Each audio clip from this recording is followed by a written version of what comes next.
Right. ఒక సైనికుడు, ఒక సోల్జర్ అంటే మీ మాటల్లో ఏం చెప్తారు? Who is ready to kill for his nation, who is ready to die for his nation. మాకు ట్రైనింగ్లో ఒక స్టేట్మెంట్ ఉండేది sir. We love by profession what we do, yes. We kill by profession, we love by choice and we live by chance. Live by chance. Yes ఇది చాలా sir. When మీ చెవికి 2 ఇంచుల నుంచి bullet వెళ్తే అప్పుడు తెలుస్తుంది సార్ లైఫ్ ఏంటో.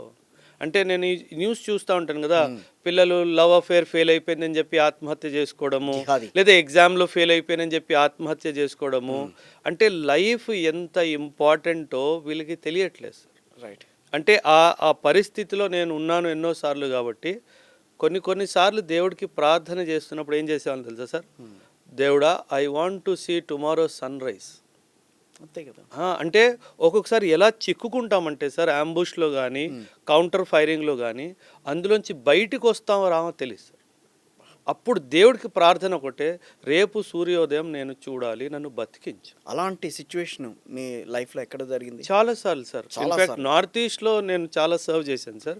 జేఎండ్కేలో కూడాను, నార్త్ ఈస్ట్లో కూడాను సర్వ్ చేశాను. జమ్మూ కాశ్మీర్, జేఎండ్కేలో సిచ్యువేషన్స్ వర్స్గా ఉంటాయా, నార్త్ ఈస్ట్లో ఉంటాయా? నార్త్ ఈస్ట్ ఇన్సర్జెన్సీ చాలా డిఫరెంట్ సార్. అక్కడ ఎందుకంటే that is done by the locals there. Right. వాళ్ళకి లేఅవుట్ ఆఫ్ ది గ్రౌండ్ చాలా బ్యూటిఫుల్గా తెలుసు సార్. అంటే ఈ కొండపై నుంచి నేను దూకేస్తే నాకు ఏం కాదని కూడా వాడు తెలుసు. ఎందుకంటే అంత బుషీ ట్రీస్ ఉన్నాయి కింద. వాడికి మహా అయితే గాయాలు పడతాయి తప్పితే వాడికి ఏం కాదని తెలియదు. మనకు ఆ విషయం తెలియదు. మనం ఏమనుకుంటాం, ఒరే వీడు ఊరికే చచ్చిపోయాడు అనుకుంటాం. బట్ వాడు సావలేదు. సో మనకు ఈ విషయం, ఎందుకంటే సార్ నేను ఇప్పుడు హైదరాబాద్లో పుట్టి పెరిగాను సార్. నార్త్ ఈస్ట్ మణిపూర్ ఎడారిలో, నాగాలాండ్ అడవుల్లో ఎలా ఉందో నాకేం తెలుసు సార్. నేను ఓన్లీ అక్కడ సర్వీస్ చేయడానికి వెళ్తాను. మహా అయితే ఒక 18 నెలలు 2 సంవత్సరాలు ఉంటాను, మళ్ళీ వచ్చేస్తాను. బట్ వాడు అక్కడే పుట్టాడు, వాడు అక్కడే పెరిగాడు. కాబట్టి ఏ సందులోకి వెళ్తే ముందు పరిగెట్టిన తర్వాత లెఫ్ట్ వస్తుందా రైట్ వస్తుందో కూడా వాడికి తెలుసు. Right. So when we are running behind him, weapon పట్టుకొని వాడు వెనక పరిగెట్టినప్పుడు వాడికి తెలుసు నేను ఎటువైపు వెళ్తే బతుకుతాను, ఎటువైపు వెళ్తే దొరికిపోతాను అని.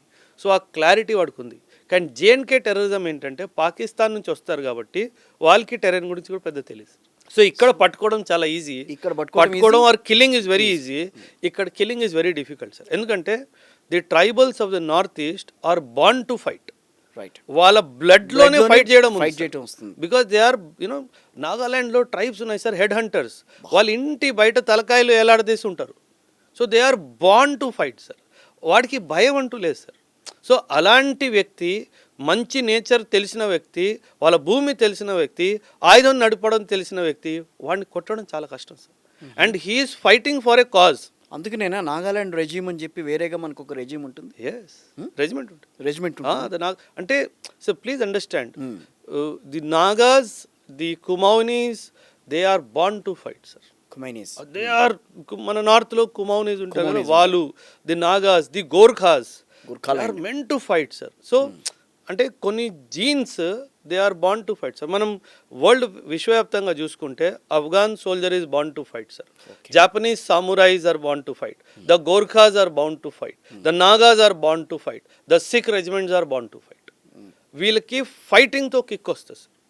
ఆఫ్ఘనిస్తాన్ సోల్జర్, వాడు బట్టలు చిరిగిపోయి ఉంటాయి, కాళ్ళకి చెప్పులు ఉండవు, ఎడారిలో నడుస్తాడు, చేతులు ఆయుధం ఉంటే చాలు. వాడు పుట్టిందే దానికోసం సార్. సో అందుకే ఆ దేశంలో మనకి ఇప్పుడు ఎలా మొబైల్ ఫోన్స్ అమ్ముతామో, అక్కడ షాప్స్లో ఆయుధాలు అమ్ముతారు సార్. ప్రతి ఒక్కరి దగ్గర ఆయుధం ఉంది. అంటే వాళ్ళకి మిలిటరీ లేదు, వాళ్ళ దేశమే military.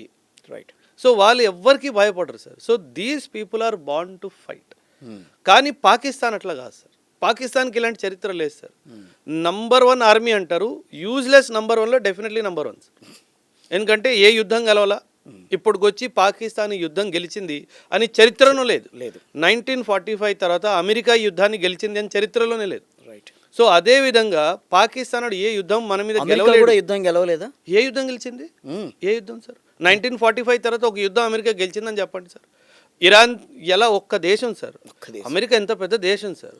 You call yourself super power, you are not able to control 1 single country.